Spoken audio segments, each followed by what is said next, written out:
எல்லோருக்கும் வணக்கம். நான் உங்கள் பிரணவ். திஸ் இஸ் எஃப்டி சினிமாக்காரன். இந்த சேனல் நீங்கள் புதுசாக வந்துருக்கீங்க, சேனல் சப்ஸ்கிரைப் பண்ணி சப்போர்ட் பண்ணுங்கள். இந்த சேனலுக்கு தொடர்ந்து சப்ஸ்கிரைப் பண்ணி தொடர்ந்து உங்களை சப்போர்ட் கொடுத்துருக்கேங்க. இன்றைக்கி கூலிப்படத்த ஒரு ரிவ்யூ தான் நம்ம இந்த வீடியோவில் பார்க்க போகிறோம். ஸோ வாங்க டேரக்டாக வீடியோக்குள்ளே போகலாம். அதே மாதிரி படம் போடுறதுக்கு முன்னாடி நீங்கள் சீக்கிரம் போய் தேட்டர் சீட்டில் உட்காந்துருக்குங்க. அதே மாதிரி ரஜினிஷோட 50 இயர்ஸ் கம்ப்ளீட் பண்ணுற விதமாக டைட்டில் கார்டை ரொம்ப சூப்பராக ப்ரெசென்ட் பண்ணியிருக்காங்க. அந்த 30 மினிட்ஸ் டைட்டில் கார்டு கூஸ் பம்ப்ஸாக இருந்துச்சு. ஸோ அந்த டைட்டில் கார்டை நீங்கள் மிஸ் பண்ணிடாதீங்க. ஸோ சீக்கிரம் டிக்கெட் வாங்கிட்டு நீங்கள் சீட்டில் போய் உட்காந்துருங்க. அப்போ தான் அந்த டைட்டில் கார்டை நீங்கள் வந்து முழுமையாக எக்ஸ்பீரியன்ஸ் பண்ண முடியும். கொஞ்சம் வைப்பாக நீங்கள் எக்ஸ்பீரியன்ஸ் பண்ண முடியும். ஸோ டைட்டில் கார்டு சூப்பராக பிரம்மாண்டமாக வந்திருக்கு, போய் பாருங்கள்.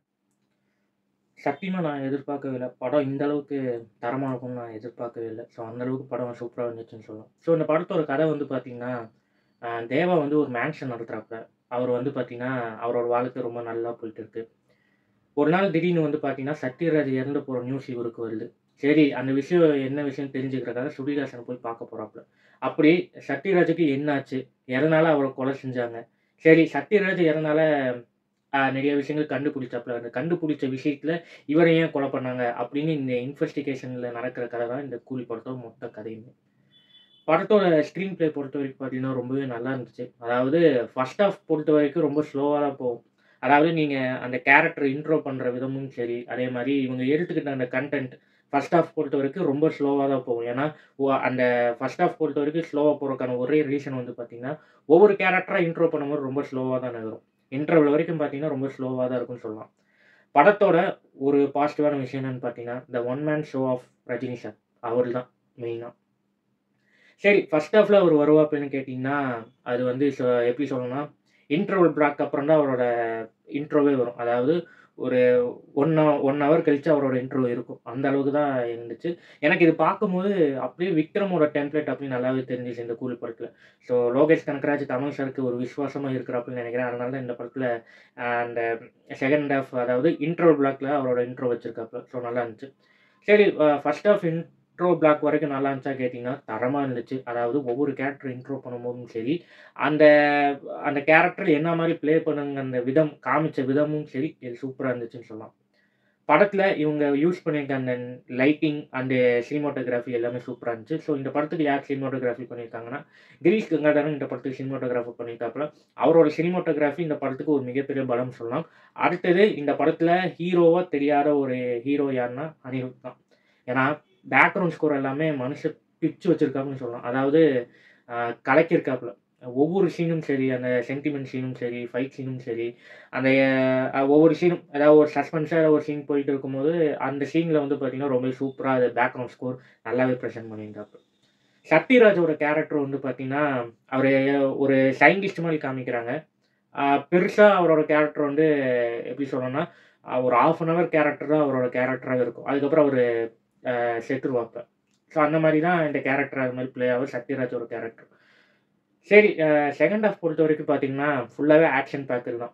ஸோ ஃபர்ஸ்ட் ஹாஃப் வந்து பார்த்தீங்கன்னா, முழுசா அந்த ஃபர்ஸ்ட் ஹாஃப் எதை பேஸ் பண்ணி இருக்குன்னா, கேரக்டர் பேஸ் பண்ணி தான் அந்த ஃபர்ஸ்ட் ஹாஃபே இருக்கும். இன்டர்வல் பிளாக் அப்புறம் தான் ரஜினி சார் அண்ட் லோகேஷ் இவங்க 2 பேர்த்தோட அந்த ப்ரெசன்ஸ் தான் செகண்ட் ஹாஃபில் இருக்கும்னு சொல்லலாம். ஸோ இவ்வளோ விஷயங்கள் இருக்கிறதுக்கப்புறம் கிளைமேக்ஸில் வந்து பார்த்தீங்கன்னா, லாஸ்ட் 20 மினிட்ஸ் தான் இந்த மொத்த படமே. அதான் நான் சொல்லுவேன். கிளைமேக்ஸ் தான் இந்த மொத்த படத்தோட குறிக்கிறதே இந்த கிளைமேக்ஸ் தான் நான் சொல்லுவேன். 20 மினிட்ஸ் மிஸ் பண்ணிடாதீங்க. அவ்வளோ சூப்பராக இருந்துச்சு. அமீர் கானோட கேமியோ இந்த படத்துக்கு எப்படி வந்திருக்குன்னு கேட்டிங்கன்னா, அருமையாக வந்திருக்குன்னு சொல்லலாம். அவரோட கேமியோ என்ன ஒரு எப்படி சொல்லணும்னா, இவங்க பிஸ்னஸ்க்காக மட்டும் யூஸ் பண்ணிட்டாங்களா அப்படின்னு நீங்கள் கேட்டிங்கன்னா, இல்லை, நம்ம விக்ரமில் ரோலெக்ஸ் நம்ம பார்த்துருப்போம்ல, அதே டெம்ப்ளேட் தான் இந்த கூலி படத்துக்கும் அமீர் கான் கேமியோ பண்ணியிருக்காப்புல. படத்தோட ஸ்க்ரீன் பிளே நீங்கள் கேட்டிங்கன்னா, ரொம்ப எப்படி சொல்லணும்னா, எல்லா படத்துலையும் இருக்கக்கூடிய ஒரு கதை தான். அதாவது நம்ம நிறையா படங்களை பார்த்துருக்கோம். புது கதை அப்படின்னு கேட்டிங்கன்னா, பார்க்குறக்கு ரொம்ப டிஃப்ரெண்ட்டாக இருந்துச்சு. பட் கதை வைஸாக நீங்கள் வந்து பார்த்தீங்கன்னா ரொம்ப பழசு தான். நம்ம கதை புதுசாக பண்ணியிருக்காங்க அப்படின்னு கேட்டிங்கன்னா, ஓகே, பார்க்குறக்கு இன்ட்ரெஸ்டிங்காக இருக்குது. அவங்க காமிச்ச விதமும் ரொம்ப புதுசாக இருந்துச்சு. பட் கதை வைஸாக பார்த்தீங்கன்னா ரொம்ப பழசு தான். எனக்கு தெரிஞ்ச வரைக்கும் ஸ்க்ரீன் பிளே இன்னும் கொஞ்சம் நல்லா இன்னும் கொஞ்சம் டெவலப் பண்ணியிருந்தா இந்த படம் இன்னும் பயங்கரமாக இருந்திருக்கும்னு நான் நினைக்கிறேன். ஸோ லோகேஷ் கனகராஜ் பொறுத்த வரைக்கும் ஃபர்ஸ்ட் ஹாஃப் பார்த்தீங்கன்னா, அது கேரக்டர் பேஸ்டாகவே ஃபர்ஸ்ட் ஹாஃப் இன்டர்வல் வரைக்கும் வரும். இன்டர்வலுக்கு அப்புறம் தான் ரஜினி, லோகேஷ் இவங்களோட மெட்டீரியலில் தான் இந்த செகண்ட் ஹாஃபே இருக்கும் கூலி படம். சரி, இவங்க எடுத்துக்கிட்ட அந்த கண்டென்ட் நல்லாவே யூஸ் பண்ணியிருக்காங்களா அப்படின்னு கேட்டிங்கன்னா, நல்லாவே பண்ணியிருக்காங்க. அதே மாதிரி படம் ஸ்டார்டிங் டு எண்டு வரைக்கும் பார்த்தீங்கன்னா போர் அடிக்காது. அந்த அளவுக்கு சூப்பரா கொண்டு போயிருக்காப்புல. கேரக்டர் காமிச்ச விதம், அதே மாரி வில்லனோட இன்ட்ரோ, ஷோபினோட இன்ட்ரோ எல்லாமே பார்த்தீங்கன்னா அருமையா இருக்குன்னு சொல்லலாம். பேசிக்கா நாகார்ஜுனா சாரோட இன்ட்ரோ வந்து பார்த்தீங்கன்னா, சூப்பராவே இருந்துச்சு. அதே மாரி ஒரு டெரரா வில்லனிசம் காட்டாம ஒரு ரொம்ப ஜாலியா, சாமிங்கா, அதுக்கப்புறம் ஸ்டைலிஷான ஒரு வில்லன எப்படி நம்ம காமிக்க முடியுமோ, அந்த அந்த ஸ்டைலிஷ் வில்லன அவர் பிரசன்ட் பண்ணியிருக்காப்புல லோகேஷ் கனகராஜ், நாகார்ஜுனாவ வச்சு. நாகார்ஜுனா கேரக்டர் வந்து பார்த்தீங்கன்னா, ரொம்பவே நல்லா இருந்துச்சு. அதாவது அந்த வில்லனுக்கு தகுந்த மாரி கரெக்ட்டா அது செட் ஆயிருந்தாப்புலன்னு சொல்லலாம். ரஜினி சார் ரஜினி சார் பொறுத்தவரைக்கும் பார்த்தீங்கன்னா, மேன் ஆஃப் மாஸஸ் அப்படின்னு ஒண்ணு சொல்லுவோம்ல, அந்த மாரி. அவரு படத்துல ரொம்ப ஸ்டைலிஷா இருக்காப்புல. பார்க்கவே ரொம்ப அழகா இருக்காப்புல. அதே மாரி அவர் அந்த காதுல போட்டிருக்க அந்த செயினு, சட்டை, காப்பு எல்லாமே பார்த்தீங்கன்னா சூப்பரா இருந்துச்சு. ஸோ படத்துல வந்து பார்த்தீங்கன்னா, ஃபைட் சீக்வென்ஸ் எல்லாமே டிஃபரெண்ட்டா இருந்துச்சு. இந்த படத்துக்கு அன்பரியோட ஸ்டண்ட் சீக்வென்ஸ் பண்ணியிருக்காங்க. ரொம்பவே நல்லா இருந்துச்சு. ஸோ, எனக்கு இந்த படத்துல ஒரு டவுட் என்னன்னு பார்த்தீங்கன்னா, இந்த படம் வந்து பார்த்தீங்கன்னா, வயலன்ஸ் இருக்கு. ஆனா, அவ்வளோ டெரரான வயலன்ஸ் எதுவுமே கிடையாது. ஆனா, இந்த படத்துக்கு ஏன் ஷெட்யூல் குடுத்தாங்கன்னு எனக்கு தெரியல. ஆனா, படத்துல பார்க்கும்போது அவ்வளோ கொடூரமான வயலன்ஸ் எதுவுமே இல்ல. சும்மா மிஞ்சி மிஞ்சி போனா அவங்க சும்மா அருகல் லைட்டா காமிப்பாங்க அவ்வளோதான். மத்தபடி பார்த்தீங்கன்னா, ரொம்ப கொடூரமான வயலன்ஸ்லாம் இந்த படத்துல எதுவுமே கிடையாது. பேசிக்கா இந்த படத்துல யுஏ சான்றிதழ் குடுத்துருக்கலாம். ஏ சர்டிஃபிகேட் ஏன் குடுத்தாங்கன்னு தெரியல. So okay. இவங்க ஸ்டோரி வந்து பார்த்தீங்கன்னா, அ எப்படி சொல்லணும்னா, ஸ்டோரி ஓரளவுக்கு புதுசா பண்ணியிருக்காங்க. பட் ஆவரேஜா தான் இருக்கு. அதுதான் ஒரு உண்மையான ஒரு விஷயம். சரி, இவ்வளோ விஷயங்களுக்கு ஸ்ருதிஹாசன் நல்லாவே பண்ணியிருக்காங்க. அவங்களோட கேரக்டர் வந்து பார்த்தீங்கன்னா, சத்யராஜ் ஒரு பொண்ணா நடிச்சிருக்காங்க. அந்த கேரக்டர் வந்து நல்லாவே யூஸ் பண்ணியிருக்காங்கன்னு சொல்லலாம். மித்த கேரக்டர்லாம் வந்து பார்த்தீங்கன்னா, ஷோபின் கேரக்டர் எல்லாமே பெர்ஃபார்மன்ஸ்ல கலக்கிட்டாப்ல. மனுஷன் விளையாடிட்டாப்ல. ஷோபின் சாரும் சரி, அதுக்கப்புறம் நாகார்ஜுனா சார் இவங்களோட அந்த காம்பினேஷன் சூப்பரா இருந்துச்சு. புதுசா வந்துச்சு. 2 பேரும் ஸ்க்ரீன்ல விளையாடிட்டாங்கன்னு சொல்லலாம். சரி ஓகே. இந்த படத்துல அவங்கவங்க கேரக்டர் நல்லா இருந்துச்சு. அதுக்கப்புறம் அ மோனிகா சாங்ஸ் எல்லாமே பார்த்தீங்கன்னா, பாதி சாங் தான் அது ஏன் இந்த படத்துல வச்சாங்கன்னு தான் தோணுச்சு. அதாவது மோனிகா சாங் வைக்காமலே இருந்திருக்கலாம். அந்த அளவுக்கு தான் இருந்துச்சு. ஏன் இப்படி சொல்றேன்னு கேட்டீங்கன்னா, அந்த அளவுக்கு தான் இருந்துச்சு. நீங்க படம் போய் பாருங்க. அப்பதான் தெரியும். நான் சொல்றது ஏன் இப்படிங்கிறது உங்களுக்கு படம் பார்க்கும்போது தான் தெரியும். மோனிகா சாங் வைக்காமலே இருந்திருக்கலாம். ஸோ அங்கங்க கொஞ்சம் கட் பண்ணி காமிக்கிறாங்க. பாட்டு பொறுத்தவரைக்கும் ரொம்பவே நல்லா இருந்துச்சு.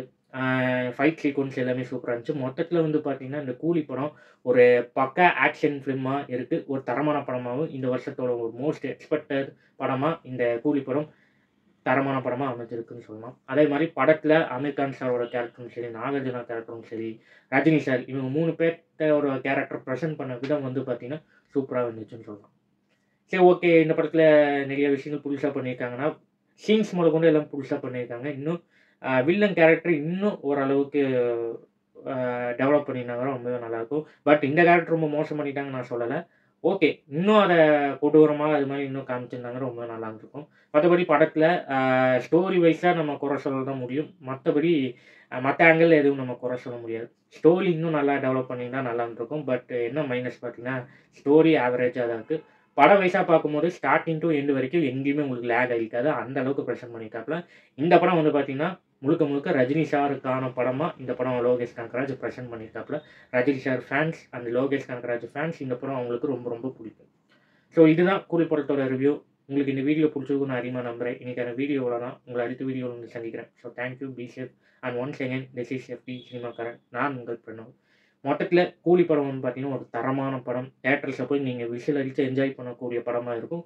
கண்டிப்பா இந்த படம் ஃபேமிலி ஆடியன்ஸ் குழந்தைங்களோட நீங்க இந்த படத்த தாராளமா பார்க்கலாம். அவ்வளோ வயலன்ஸ் கொடூரமா எங்கேயுமே இல்ல. தாராளமா நீங்க ஃபேமிலியோட போய் இந்த படத்த நீங்க தியேட்டர்ல பார்க்கலாம். காரணம் ரஜினி சார் இந்த படத்துக்கு சூப்பராவே நடிச்சிருக்காப்ல. So thank you. மறக்காம இந்த சேனலுக்கு சப்ஸ்கிரைப் பண்ணுங்க. Thank you. அண்ட் வியூவர்ஸ் இந்த சேனலுக்கு அப்படி லைக், ஷேர் பண்ணி சப்ஸ்கிரைப் பண்ணீங்கன்னா, எனக்கு ஒரு மிகப்பெரிய ஒரு மோட்டிவேஷனா இருக்கும். So thank you.